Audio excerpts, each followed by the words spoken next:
Kotoko and the head coach opinion din ade Eric Tinkler ni preseason opinion ne and eshase sisi am no ka say ashase ewo adakojachi. Fantastic.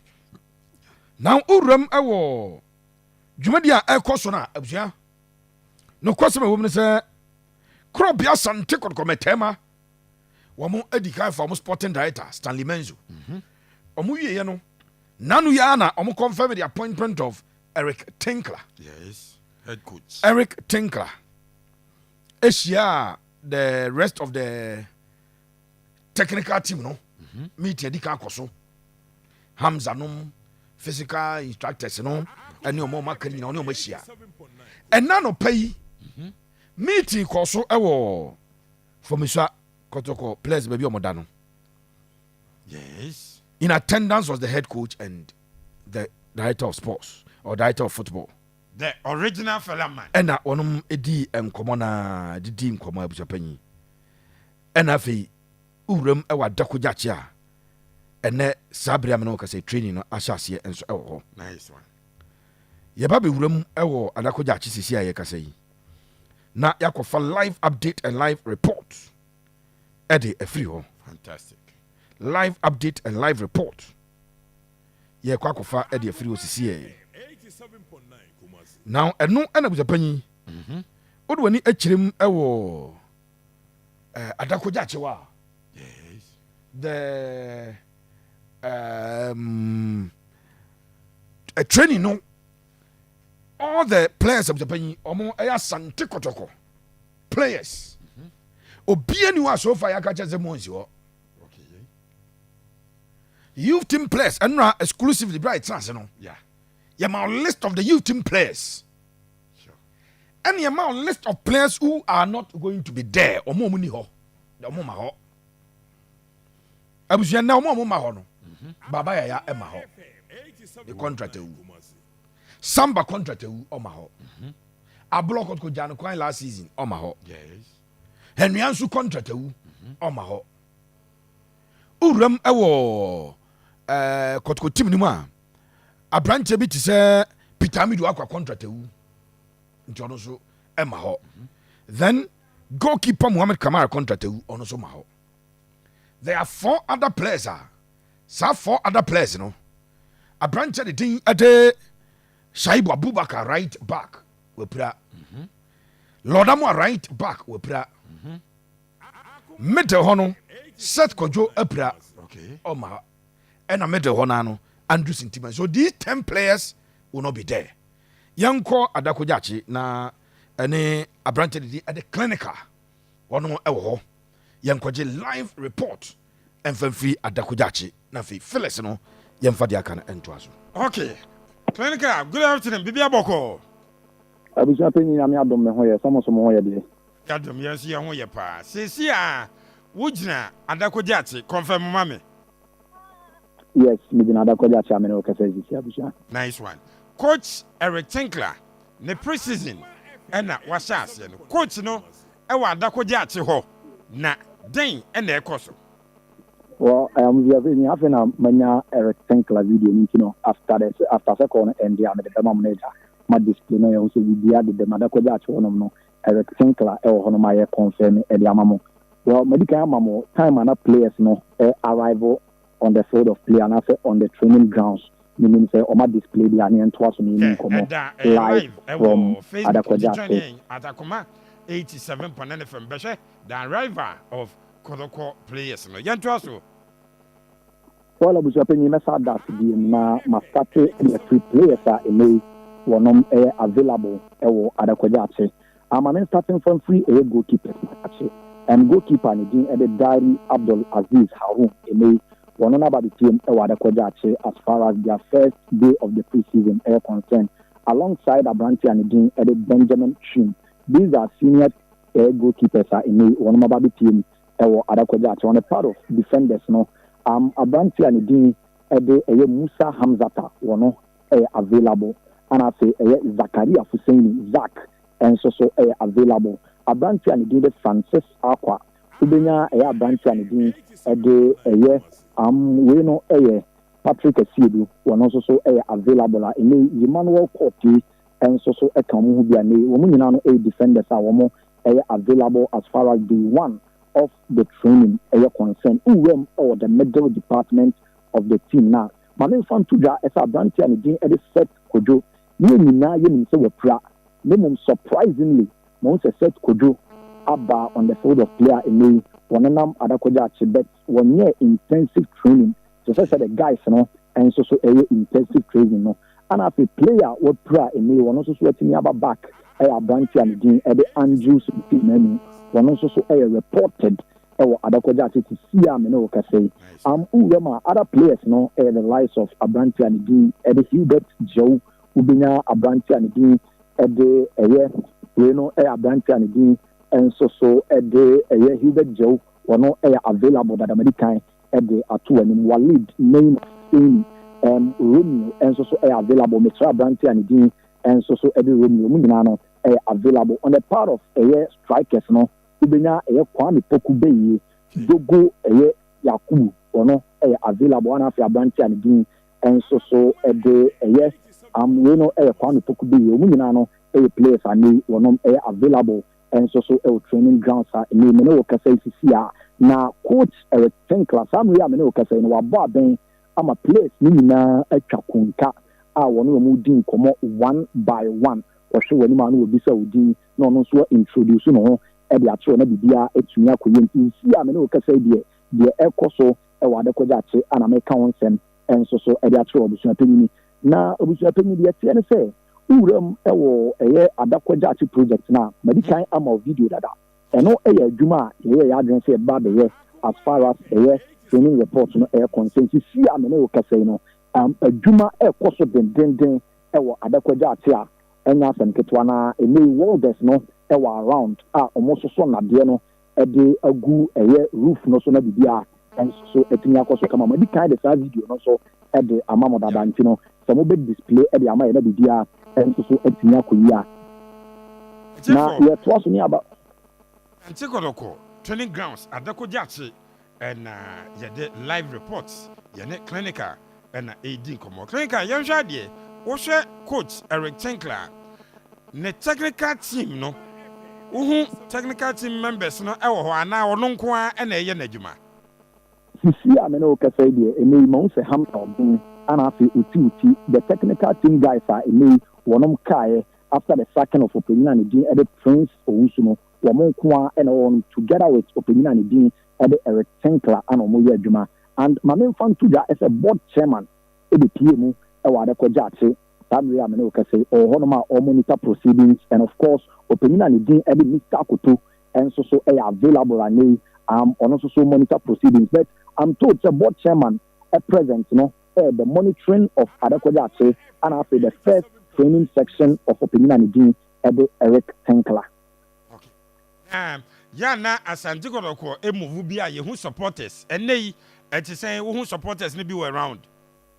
Abusia well maybe PMU I say be exactly be 215. Me buy no hu supporters be enum bi e wa say ano mo twen say boys no e be ba. Na boys no e land around 3:30 and of course no money agye ni ono ma check boys na up. Ne mom ade ba ko a omusu wo ho ye say ya start season no ba na wie na nei Kotoko ansa da mo no homodene enko mo hwese enko mo ba be PM na akwakọ first training ne de enko mo hwe ni mo se omo be hu new signing bi o minimum enyoma ntimi ntentamo ye ma Kotoko entimi en sign player bi no na ya de ba ko a ntimi se akọ achema e de ama Kotoko supporters minimum ti am no na e be 15 of them no omo eni agye papa omo cheer boys na afse encourage bi bia be fine omo koso akon de ne a emi Kotoko omo betimi restore mo back to the glory days. Franka, what about players or more? Mami Misa, what's the football director or director of football? Menzo, who no ever around?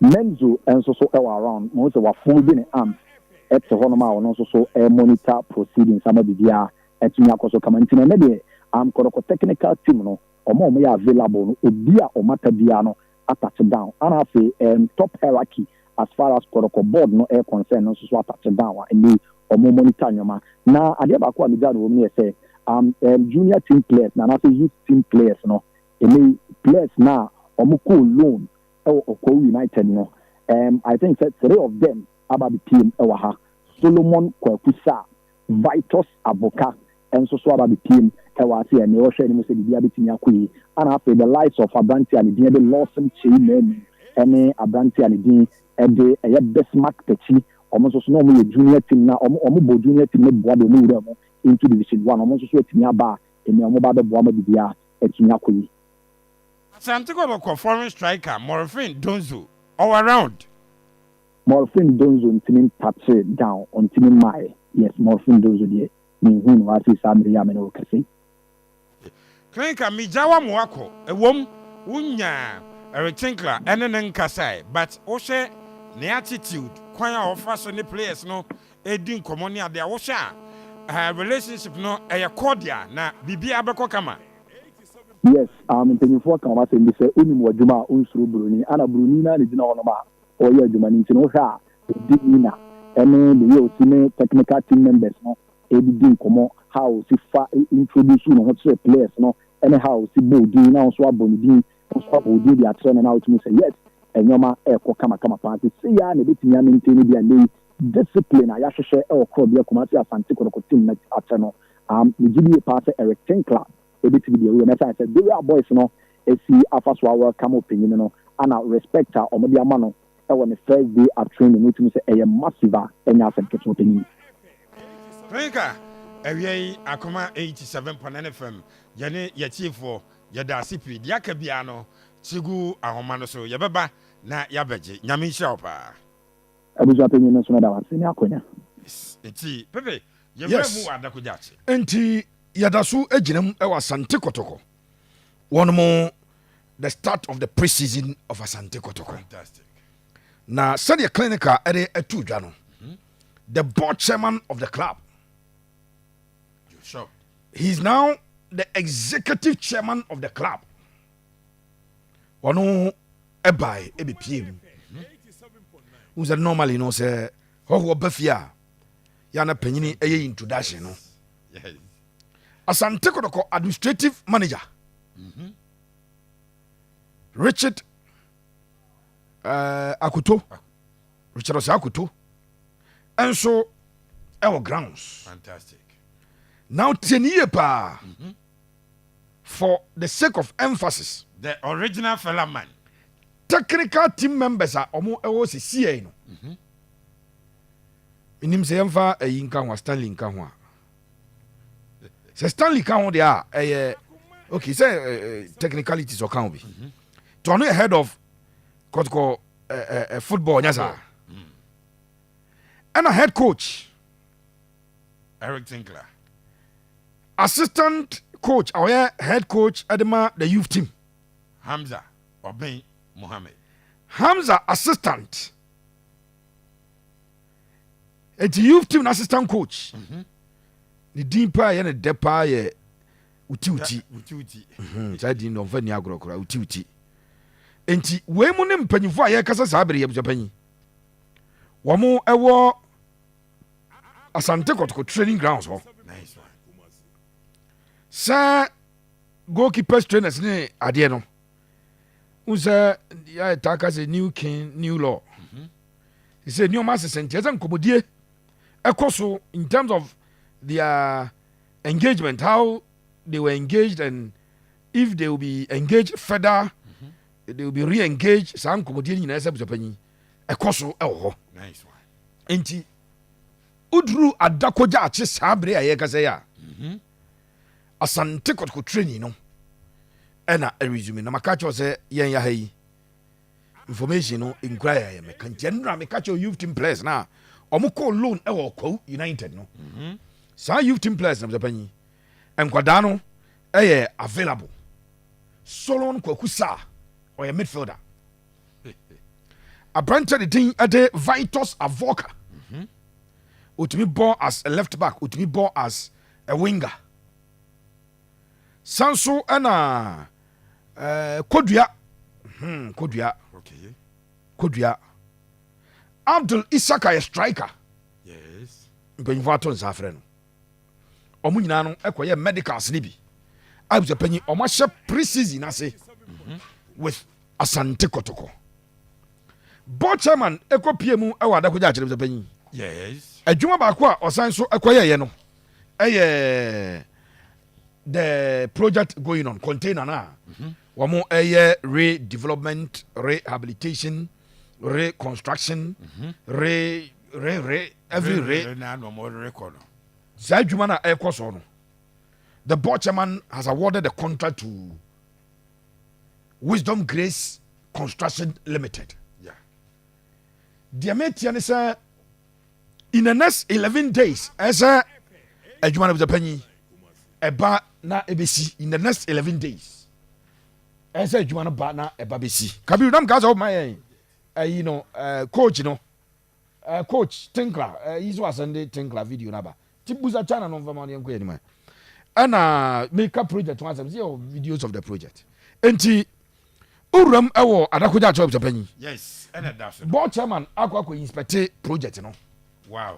And me catch us roofing sheet na eguo. Aha. And now the buy is no more so. There be na egu form. And now asat and now time I call ni enya more so. We ye enne sabre. Me ba so bra koma 87.9 FM on Facebook. Now so for ni. Ebe hwe bi the original fella man waka. No waka. Ene da so. Eti we ye enne sabre. A ye kasa yi. Eti on say na ma catch a long span roofing sheet ni bi no mo use.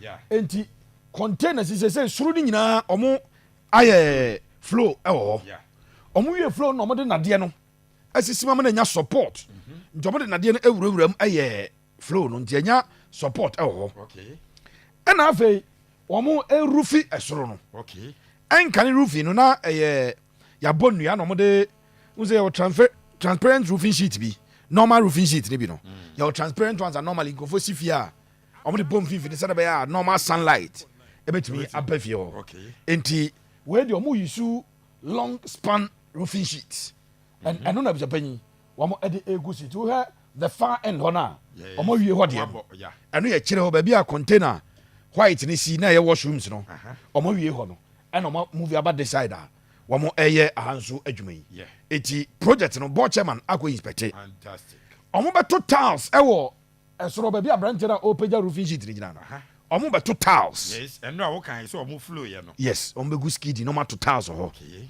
Ɛna afei ɔmo bɔ so yi ɔmo wie a nkonnwa ne ade ebɛsisisia. Wow. Na ɔmo ayɛ ho adwuma. Maka kyerɛ sɛ nkɔmɔ bi a mɛdie a mateɛ ne sɛ originally plan na ne ampɔnsa mo de yɛ saa project wei no. Yes. Na mfimfini hɔ no ɛsɛ nkɛyɛ swimming pool. Okay.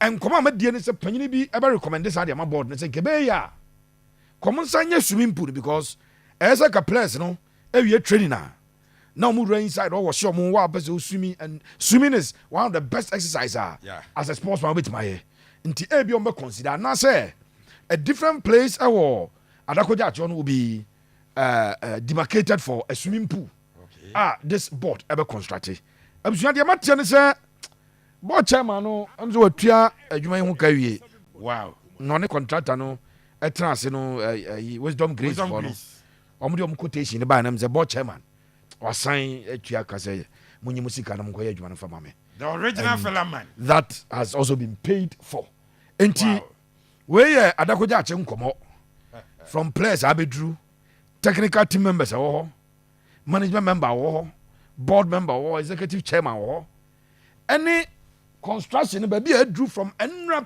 videos amene ba no ɛnɛ deɛ yi ɛna abusapanyi yɛtwa ne mfonyini ɛde ama yɛn ahwɛfoɔ no nti wei ɛyɛ latest report from Adakogya akyɛ as far as Asante Kotoko project no ɛyɛ concern na adwumadi a ɛkɔ so ɛwɔ no ɛnso ɛyɛ concern abusua yɛde ɛho mfonyini no ɛde aba ɛnyɛ asɛm ketewa akora nti training no kakra ne adeɛ a ɛkɔ so no ɛho videos ɛna yɛde akyerɛ yɛn ahwɛfoɔ ɛwɔ akoma 87.9 on Facebook wobɛsisie wɔ hɔ a dwumadie no a yɛdie no ɛtwa gu ɛwɔ hɔ ɛti abusua wei yɛ Eric Tinkler wahyɛ green bi so nti Tinkler de hyɛ green wuti ɛna gyina ha yi wuti ɛyɛ assistant to Hamza ɛwɔ junior team no wɔno ɛna ɛwɔ this side no ɛna other members no mahu ayi mo koronko ene equipment officers no wo mo nyina so ewo adakoja ache we aye report abusua efi adakoja ache aba ena ye jemu ede ama ya hefo ya promise us ha de oni yetra ha fantastic bibia ekoso bia no we ensure that we move in na yakwakope information no ede abrewa enya sekoto ebesre nipa 230 and over mugina page no so no se mon share dwumadi no fa bae mo mugina so sisi no wo de share eno anse wa